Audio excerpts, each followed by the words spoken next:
What if I told you that when buying an investment property, you can increase the probability of getting the highest rent, work with the best and most qualified tenants for your home, and even fill the property before that first mortgage payment? Would you listen? What's going on, guys? Welcome back to the Furtada Group.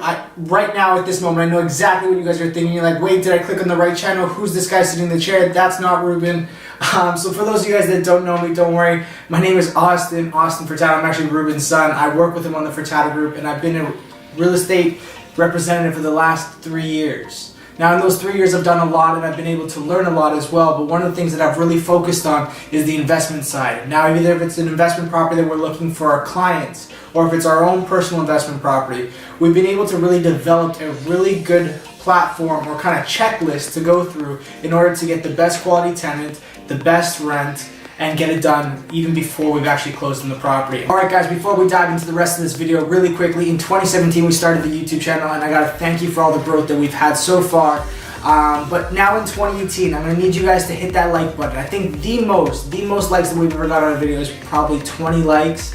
And for this particular video, we're going for 40. The team and I have been talking in our team meetings about how we have to create more content for you guys. So show us that love, show us this is exactly where we need to be, and show us that you guys have been liking these videos, and we'll keep on putting more out. And at the same time, guys, it really helps grow the channel, so appreciate all your support there. You guys are the best. Before I make this video way too long, here are the 6 simple steps that I broke it down in terms of finding the best tenant for your property. Number 1, I can't stress this one enough, it's finding the right investment.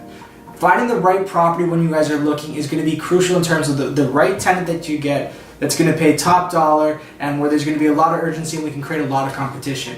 And that's typically where we get the best results. So when we're looking for these properties, we're looking for something that's like 95% done, that can have a quick turnover time. But the houses that we're buying, these are the houses that are standing out. Even when we're looking at buying them, they're the house that has the differentiator. Now that differentiator could be the garage, or the basement has 2 bedrooms rather than 1, separate laundry. There's multiple factors that come in to actually show value. And when you're coming on Kijiji, or when you're posting it on an ad to advertise for it, your house is definitely going to stand out, and it's not going to be because you have to spend all this money. It was a turnkey house that you literally purchased and is ready to go and is ready to be tenanted as soon as you guys close. On to number 2, for those people that are looking to invest and haven't bought the property yet, keep this in mind when buying. When you're buying the property and you're negotiating the closing, use the closing as to your leverage, but at the same time, try to get a further enough closing where, you know what, we're going to be able to negotiate with the sellers that every time that we go do one of our visits, best case scenario, the house is vacant. And we're able to actually post the house before even closing on it on Kijiji and start advertising it for rent. This way, by the time that we actually take possession of the house, we already have a tenant lined up and we never have to make that first mortgage payment. Moving on to number 3, this is where we're actually going to be posting our ad. Now, I know there's a lot of different websites and places that we can be posting our ads. I know Facebook does a really good job, or it's really starting to. But one of the places that I feel most comfortable with is going to be on Kijiji. And when I'm on Kijiji, I am spending the extra little bit of money. I think it's like $29 or $28.77. That's the exact number. And posting my ad there. But when I'm posting it, I am not using my iPhone to take the pictures, and I'm not going in there and trying to take vacant photos. The best case scenario is that, you know, when you're buying the house, the way that you saw the house on Realtor.ca or when your agent presented it to you, and it has photos of the family living in, try to ask the listing agent as well as the sellers if you could possibly use those photos. Because I'll tell you guys, the photos that we're using with actually furniture in it rather than it being vacant is a completely different ballgame. I've tested it where I show the house vacant and I show the house actually staged, and the property that has everything staged, it gets a ton more response. Reason being is it creates emotion. When people see that, it's the differentiator once again against all its other competition. So make sure we're getting high quality photos, the property is nicely staged, and I'll tell you guys the response that you guys will get on that is a lot greater. Moving on.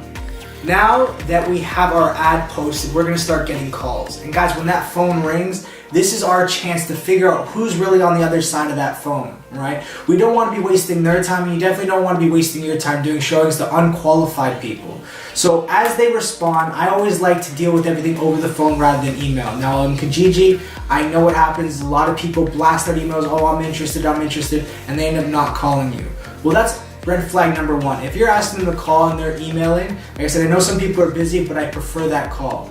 Now on that call, I'm asking a couple specific questions. And the conversation simply goes, very similar to this. Perfect. Is now a good time? I just have a couple questions before we move forward. So, Susan, are you currently living in the Hamilton area? Perfect. Do you mind me asking how much you're currently paying in rent? Yeah, it is a 3-bedroom, right? For the 4 of you guys, yourself, your husband, and your 2 kids. Do you mind me asking why you guys are moving? The landlords are actually moving back in the property. Understood. Now, Susan, between yourself and your husband, collectively, what do you guys think you guys bring in on a monthly basis? After your expenses, yeah. Possession date, obviously this is looking for a March 1st. What is it exactly that you guys do? I would like to book a showing with you. Okay, what works better for you? Is it days or evening? Okay, awesome. So I'm going to check with the group, see if that works for everybody else. But tentatively, let's keep it for Sunday at 11 p.m. These questions, we can actually vet out the ones that we don't want to spend too much time with and create a list of 5 really good qualified tenants and book a showing. And that's where we're going on to the next step, is booking our showings. And I'm going to show you how to create that urgency. All right, so I'm going to group number 5 and number 6 together. This is booking showings and creating urgency. And I touched a little bit on number 4. As that phone's ringing and as those emails are coming in, you know what? It's almost like a full-time job responding to these emails, because we want to keep these people engaged as quickly as possible. So if they're emailing in within the hour, I'm trying to respond back and trying to vet them out through the process and then end up booking a showing. Now, once we've been able to get a good response from people, vet them out, now we have our 5 people. The next goal is to book a showing all at the same time. The reason why we do this is when everybody shows up at the same time, they know that this house is in demand. They might lose out. So when we're actually at the property, we have a line of people. We bring one at a time so everyone has their fair share of time to go in and ask their questions. But when they're leaving, we say they already know that there's urgency, so they ask, what's the next step? And the next step for you to have, or for the person that you're working with, is to have that rental application on hand. We want to be able to easily present them with that rental application to keep that engagement going and keep that urgency there. Once too much time goes by and too much time passes, you know what? They might find another property, there might be a little bit less interest. You want to be able to keep everyone there together and keep the timeline very short. So guys, hope you guys enjoyed this video. If you guys did, you guys should already like that like button. But if there's any comments or questions, send us, or not send us, put it in the comment section below. If you guys have been following us on Instagram, this is probably a recap for you guys, because I did post this probably a couple days ago on how to find the best tenants for your properties. First off, I posted as I was actually in my own investment property that I just picked up in the Hamilton area, and we were going over very similar steps. So I thought I'd make this in-depth, more explainer video on how to do it. But if you guys have any questions, definitely shoot us a DM through our Instagram. You can find us at the Furtado group, or put it in the comment section. We'll do our best to reply. But until next time, guys, take care.